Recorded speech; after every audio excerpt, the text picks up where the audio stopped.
Good afternoon. Thank you for joining us for today's installment of Saul Sessions.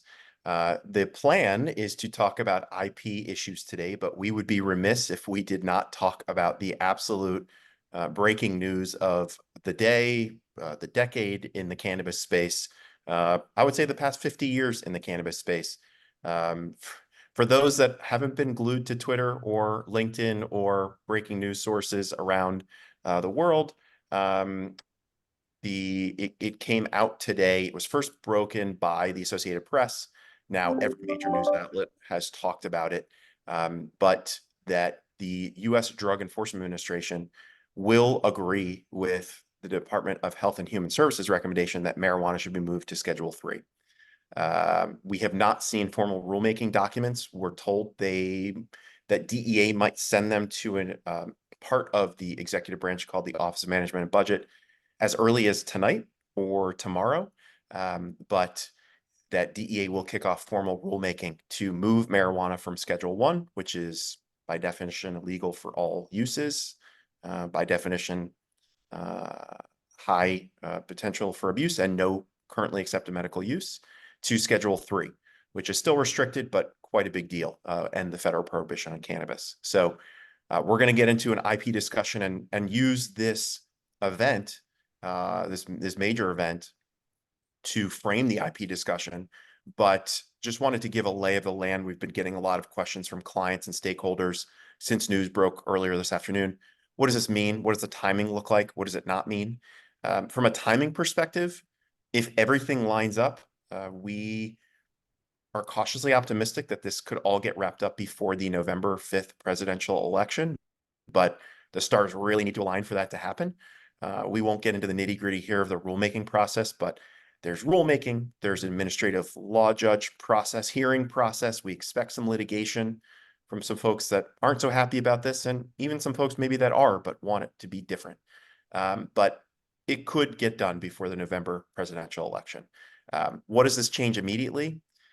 Once finalized, if finalized, the biggest implication is the tax treatment or inequitable tax treatment of the cannabis industry. 280E would go away. What does it not change immediately? Interstate commerce is not addressed immediately. Banking, there still needs to be a safer banking act or a banking fix. We don't expect institutional capital to come in right away, but maybe some of the hesitancy will abate. So lots to talk about there, but it is the biggest news in cannabis in 50 years, which is how long marijuana has been in Schedule 1. But I certainly want to keep a bit to the program that we had planned for today.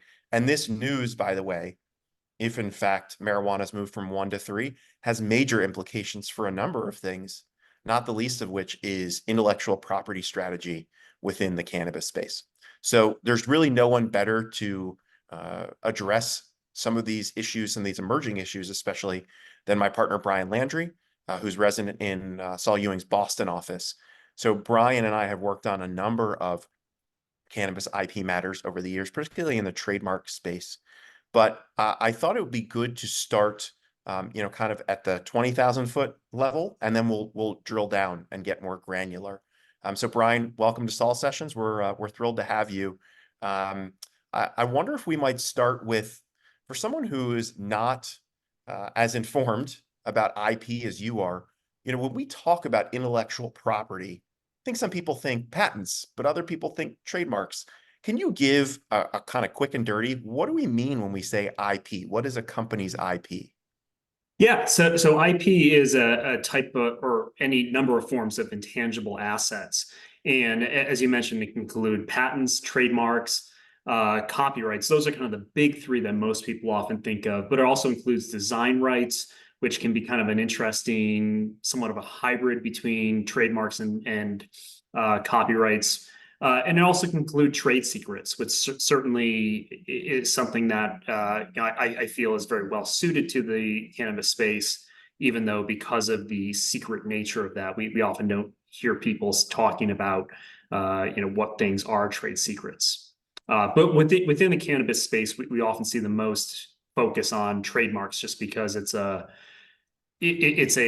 very interesting and unusual niche of the intersection between those two, cannabis and trademarks.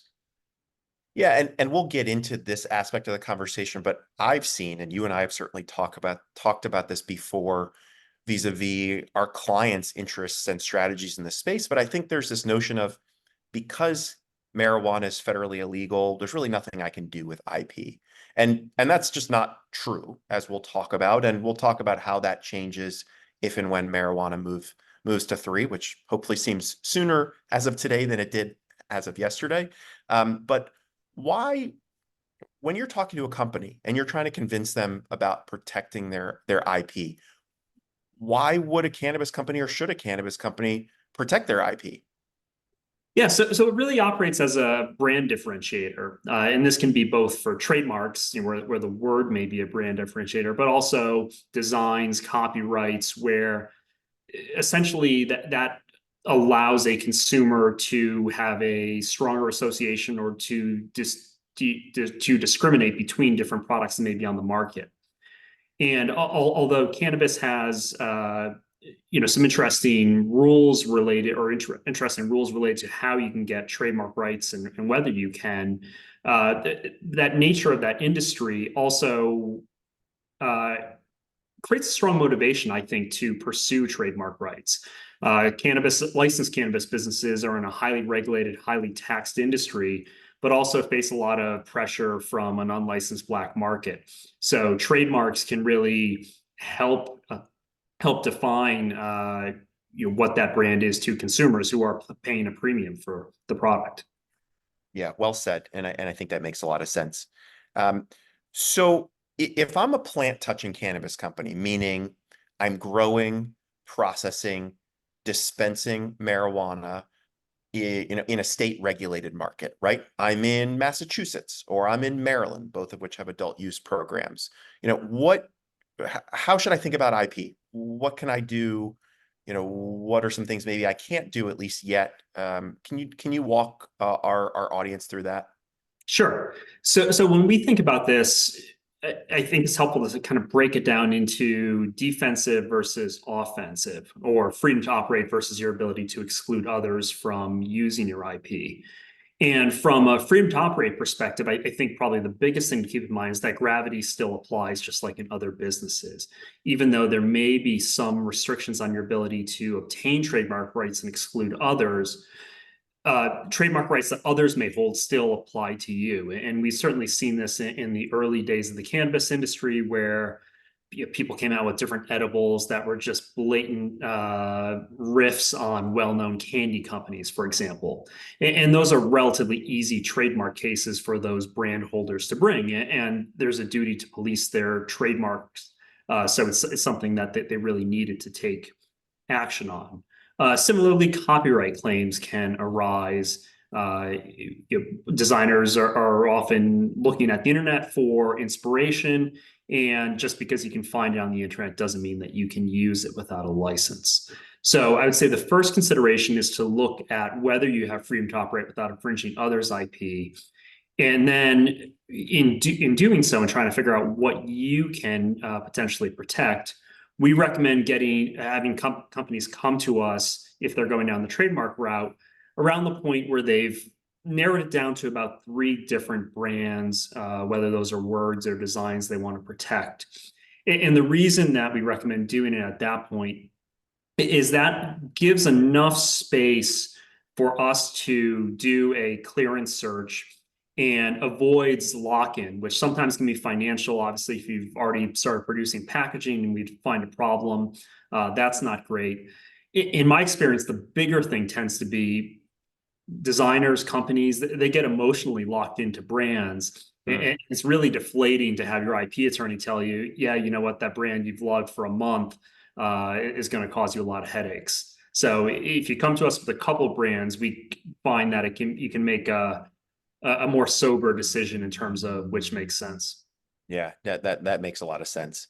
So if I'm not infringing on someone else's IP, how can I protect my brand? If I'm a cannabis operator today in Yep. Schedule 1 territory. Sure. So this is where it gets interesting at the intersection of cannabis law and trademark law. So the current federal status, again, this is with, as of today, cannabis being on Schedule 1.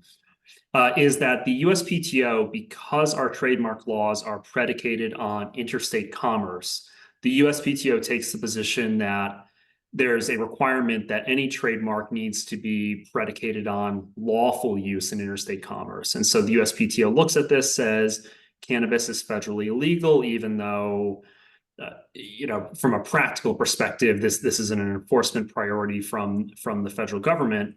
And therefore, the USPTO says, well, you can't lawfully use that trademark in commerce in connection with either plant touching products, the actual cannabis, or paraphernalia. And so you can't register that with the USPTO. So we've seen lots of different people try to take ways around this by either trying to ambiguously describe what their goods are and try to hide the ball. That tends not to work. Examining attorneys at the USPTO know how to use the internet. And if you're telling them one vague thing, they'll either ask you for more information or look online and say, well, yeah, that's great, but clearly this is just drug paraphernalia. So where that leaves us is with three different avenues. So we can pursue state trademark registrations for plant-based products. We can pursue federal trademark registrations for ancillary goods. So for example, t-shirts, pipes, or services such as providing information about cannabis. And then one potential approach that we haven't seen too many companies use is potentially pursuing federal trademark registrations for brands that are used with compliant products, such as hemp, as well as non-compliant products. Got it. So this is not really a fair line of questioning, but I think we owe it to our audience to at least start to scratch the surface of what rescheduling looks like. So let's talk. We've talked all the conversation is focused on regulation of cannabis in Schedule 1. Let's talk a little bit what it looks like in Schedule 3. And I guess maybe a jumping off point, if you think it's worthwhile to go down this rabbit hole, is you talked about interstate commerce and how PTO views the world. One of the things that you and I have talked about ahead of rescheduling is what happens immediately and then what's a longer term proposition. One of the things I think we as a firm, as a cannabis practice group, feel pretty strongly about is that a move from 1 to 3, while opening up a lot of interesting possibilities and certainly saving a lot of our clients money from a 280E perspective, would not overnight yield true interstate commerce. I think Congress might need to get involved, maybe some guidance from some federal agencies. So I guess tackle the Schedule 1 to Schedule 3 transition however you wish, but interstate commerce might be an interesting place to address, given that I think a lot of people expect when it moves to 3, you can do whatever you want, but maybe PTO feels differently until there's some more clarity about what true interstate commerce looks like in the cannabis space. Yeah, absolutely. And so, my initial impression is that the USPTO is going to move conservatively on this, and certainly does not want to be in the business of making federal cannabis policy. So what I would expect is that really from the USPTO's perspective, they're going to be looking to DEA and what that reschedule and FDA, in terms of what rescheduling actually means. So in kind of a reductive way, it's going to end up back in the court of people like you, who are pretty knowledgeable in terms of, well, what exactly is permitted by this rescheduling. So, a good analogy is with the Farm Bill back in 2018, what the USPTO did was, essentially cite to the Farm Bill, looked at when Farm Bill compliant hemp products became legal, and basically said, you can have a trademark application that was filed after that, but you can't just try to jump the gun, for example, by filing it in November in anticipation of the Farm Bill going into effect. So I think that's going to be another interesting issue here. It's hard to get data on exactly how many trademarks are filed on a given day. I would not be surprised if in the next week you see a boom of filings in the cannabis space, even though my my understanding is if they follow the Farm Bill precedent, a lot of those applications are probably very questionable. Yeah, and as just a little bit of a sidebar, but it's relevant because it goes to this issue, but it also speaks to the complexity of the regulatory posture of this environment. We know, and again, this is something you and I have discussed a number of times since 2018. Legality for one purpose doesn't mean legality for all purposes, right? So the Farm Bill talked about the legality of hemp, which is cannabis sativa L with a delta 9 THC concentration of 0.3% or less by dry weight, right? It's not marijuana. But what the Farm Bill said in this pesky little provision towards the end of the bill, much to the chagrin of a lot of our clients, FDA still has, the US Food and Drug Administration, my former employer, has the right to regulate all the products it's always regulated. Translation, if FDA says that CBD, cannabidiol infused edibles are illegal, then that's what they can say. And in fact, that's exactly what FDA has said. And so PTO has rejected registrations for edible CBD products, for example. And so I think one of the things to add, unfortunately, a layer of complexity to this discussion, an unfortunate layer of complexity for our clients in particular, is just because marijuana moves from 1 to 3, that is a controlled substances discussion, but it doesn't necessarily bind everybody to accept all forms of marijuana if you make medical claims about it, if it's in an ingestible format, for example. So it's not, as with a lot of these things, it's not just, okay, you hit the mole, with the hammer and that's the end of the game. It could pop up somewhere else. So I think it just goes to show that you kind of need to have all your bases covered from legality, across many different sets of statutes and regulations. Absolutely. I mean, it certainly is a positive step and puts it closer to having an easier time for trademarks. I mean, there are plenty of Schedule 2 and Schedule 3 drugs that have trademark registrations, whether it's OxyContin in Schedule 2, whether it's Tylenol with codeine in Schedule 3. But of course, or ketamine, different types of ketamine therapies. But those are certainly things that you can't just go buy off the shelf. So how that falls with cannabis really remains to be seen. Yeah, and I think a lot of the discussion around IP strategy will necessarily follow a better understanding of how, frankly, PTO engages with other federal stakeholders and understanding, we've heard a lot of people say a move to Schedule 3 really doesn't accomplish anything because it's still highly restricted. First of all, that's nonsense. To your point a minute ago, we are much closer to a permissible environment, although still regulated, right? And so we believe, again, as a firm, I think a lot of our clients believe that it is a very positive move. Certainly gets us out of this draconian approach to marijuana that we've had since, the 1970s. But, will PTO say, unless you're a Schedule 3 compliant product and you have registration with the DEA, we're not going to touch your registrations?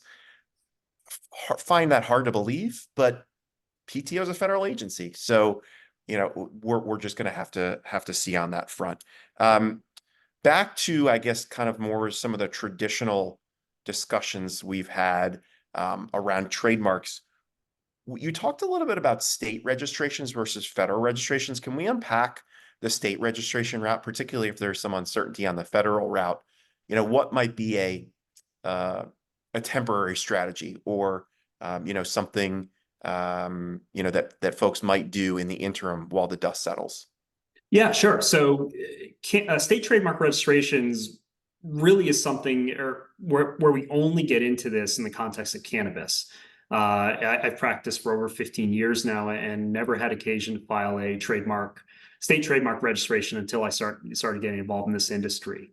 So there are some real key distinctions that make this a little bit more complicated beyond just the novelty for a lot of attorneys. So one big distinction is, unlike on the federal level, where since as long as I've been practicing, we've had what we call intent to use trademark applications, which allow us to file in January, even though we might start selling till the next year. in every state that I'm aware of is based on actual use in commerce. So what that means, especially in the multi-state operator biz industry, is that we do need to have a lot more coordination with our clients where as they're going to launch into different markets. So, for example, with Pennsylvania or Ohio potentially coming online down the road, it's one of those things where we work very closely to make sure that we get those applications in right when they launch. Additionally, there's some states, especially California, that actually take a much harder look in terms of the specimens that we submit to ensure that the labels we give them are compliant with California cannabis law. So that's just something we need oftentimes some additional pictures from our clients. Additionally, what we found is that some states have multi-year blind spots in various search portals that we use. Some states have great search portals. Other states don't. And if you go to a vendor like CompuMark, we've had weird situations where we know a registration's out there, but if you search for it, you can't see anything, and you go and look at the data, and that's because state X last updated it in 2019. And of course, you're responsible for knowing, even if you can't find, I'm sure. Well, I mean, it gets awfully confusing when the client says, like, why didn't you see this? Right. Yeah. No, it's tough going. I just want to, kind of give an opportunity for folks to chime in with questions. So you can drop a question in the Q&A box. I believe you are anonymous and no one will see your name. Just we'll see it and we'll get to it if you have any questions. I've got questions for days. I could talk to Brian about this all afternoon if he allowed me to, but certainly want to get to audience questions if folks have. While we're waiting for folks to chime in with questions, what are you kind of talked about traditional protection routes, but maybe let's get into some non-traditional protection routes, alternative routes of protection. Can we talk a little bit about that? Yeah. So one approach that companies can take is to not file any applications. Not always the best approach, but by simply using a trademark, a company develops what's called common law trademark rights. The advantage to this is it's cheap. You don't have to get an attorney involved or file your own trademark applications. The disadvantage of that is that you don't get any of the benefit of filing and putting others on notice. So it's harder for them to find your rights if somebody wanted to launch a brand and really wanted to make sure they were clear of others. Unless you were particularly conspicuous on the internet, they might not see your company. Additionally, there can be some evidentiary challenges. Unlike a state trademark registration where you get a date of 2024, with common law, it could be a situation where 5 years from now, you're trying to present evidence, trying to identify and then present evidence in court about what you were doing several years ago. And that can always be challenging. Sure. So we talked a lot about trademarks. Let's switch to the other side of the house at PTO, or at least what I think as a non-IP lawyer, what I think of the other side of the PTO house, which is patents. Talk a little bit about patents and patent protection in and around the cannabis space. Yeah, so patents in the cannabis space are really very similar to patents outside of the cannabis space in that because patents and also copyrights are authorized by a different section in the U.S. Constitution. Basically, we don't have any of the lawful use in commerce considerations that we've talked so much about in the context of trademarks. So if somebody has a new method of extracting CBD oil or a new vaping device, that's a relatively straightforward thing to patent with the USPTO on the patent side. You can say this is for cannabis, and a patent examiner really won't blink an eye. Similarly, plant patents, which are available for asexually reproduced, distinct, and new varieties of plants. Not something that I do really any work in, but we have a number of colleagues that work in that. And that's certainly been an area of focus in the cannabis space. Similarly, design patents. This is one area where I think companies can try to carve out some space that is potentially federally enforceable. That there's some developing case law in terms of exactly what kind of remedies you can get in court. But compared to trademarks, this at least potentially allows you to get a federal footprint. As I mentioned, just stepping outside of USPTO to different agencies, copyright is relatively straightforward to get registrations for product packaging. And then trade secrets are enforceable both at the state and federal level. And as we mentioned earlier, there's no registration requirement. Rather, it's a question of what reasonable measures are you taking to protect that trade secret. Sure. Yeah. And on the plant side, you mentioned, it's not your forte, but, we do have a few colleagues who I've worked with on some interesting plant patent projects with some success at PTO. So we actually have a question about trademark protection in foreign jurisdictions. Brian, we didn't preview this ahead of time, so if it's Yeah, of something course. that's not addressed, but, why would someone think about foreign protection for a trademark if you're in the cannabis space? Yeah, sure. So trademarks, like most forms of IP, are territorial in nature. And so what that means is if you have trademark registrations in the United States, but you don't have registrations in Canada, then somebody else would likely have the ability to file to use that trademark in Canada. So basically, what we advise our clients to think about is if you're going to expand outside the US, and this is true whether you're in cannabis or outside, to talk to us first. We've certainly seen situations in the past where a quote unquote helpful distributor in another country takes the liberty of filing for that company's name. And all is good so long as that relationship is going well, but things never last forever. And then you discover 5 years later, you've terminated the contract, but your distributor owns your trademark rights in whatever country you were doing business in. Sure. So I think I'll see if we have any more audience questions, but the last question that I would have is, okay, so let's say you've established protection, right? Patent protection, trademark protection. Okay, you've got those rights. It's great. PTO is recognized, or you're a state registered, protected. What do you do to safeguard those rights? So what are some strategies there, and what is someone like you helping some client to do in that regard? Yeah, so we talked earlier about how brand owners have the duty to police their trademarks. And basically the risk is that if you aren't taking action to either potentially block others from registering confusingly similar marks or permitting others to use confusingly similar marks in the marketplace, over time, those can erode your trademark rights. Hmm. So for that reason, there are a number of services that you can utilize to try to stay on top of what's going on in the market, what's going on the register. In terms of what's going on in the market, could be as simple as Google alerts to see what else is out there.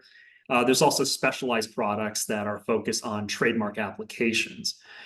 Before the USPTO and before other foreign offices, there's often fairly short windows. And the USPTO, it's 30 days, although they telegraph in advance when an application is going to publish.